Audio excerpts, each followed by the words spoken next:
Ada hal yang sederhana, tetapi ini besar sekali, yaitu tidak cebok pada saat kencing. Ini penyebab kedua. Walaupun ini bisa saya jadikan penyebab yang kesekian, tetapi memang saya sengaja angkat ini karena sesuatu yang dianggap remeh oleh orang.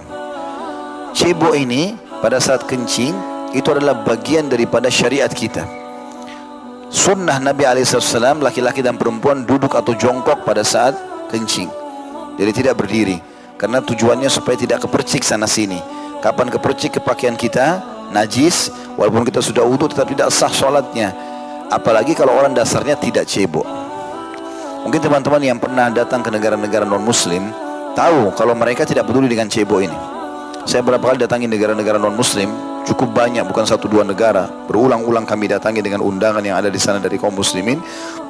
Sulit sekali, karena semua WC-nya tidak pakai air, kecuali untuk nyiram saja. Jadi untuk cebok tidak ada, gitu kan?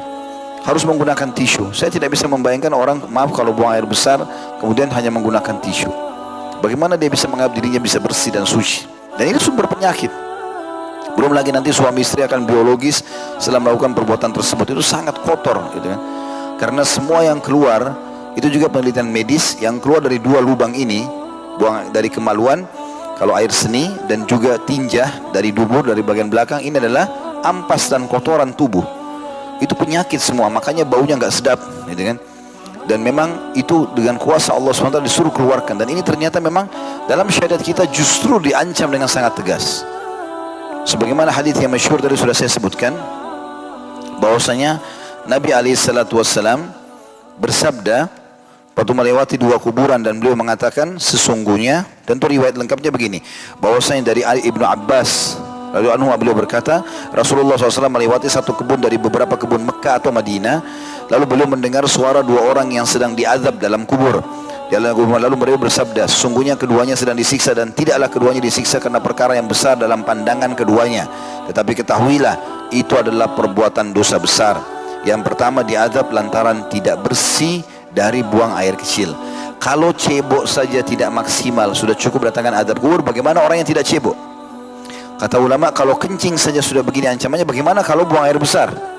Allah SWT datangkan yang lebih ringan, supaya kita faham yang lebih besar daripada itu akan lebih berat hukumannya.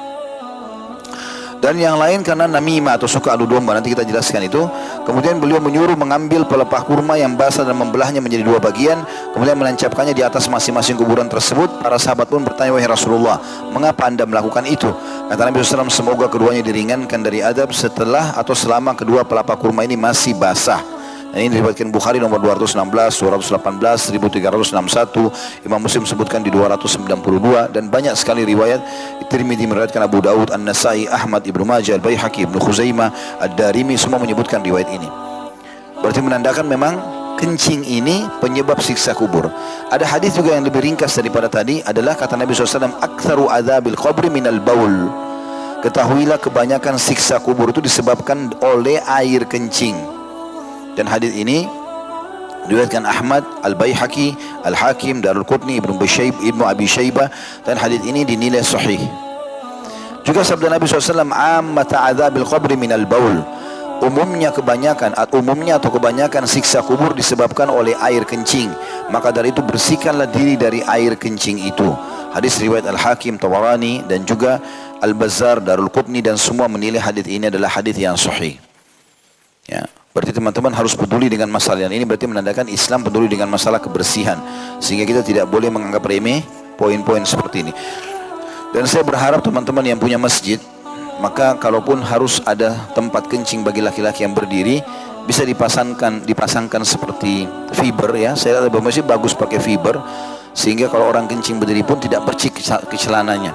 Ini satu program yang sangat bagus, menarik, gitu kan, daripada memang dibiarkan akhirnya terpercik sana sini. Juga sama dengan pencetan yang ada air, ya.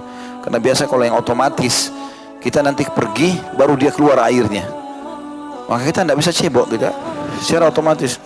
Ya ini kan masalah sepele, tapi sebenarnya harus diingatkan, karena jangan cuma karena modern akhirnya banyak orang tidak bisa melakukan ceboknya, dan ini najis, ini jadi dosa.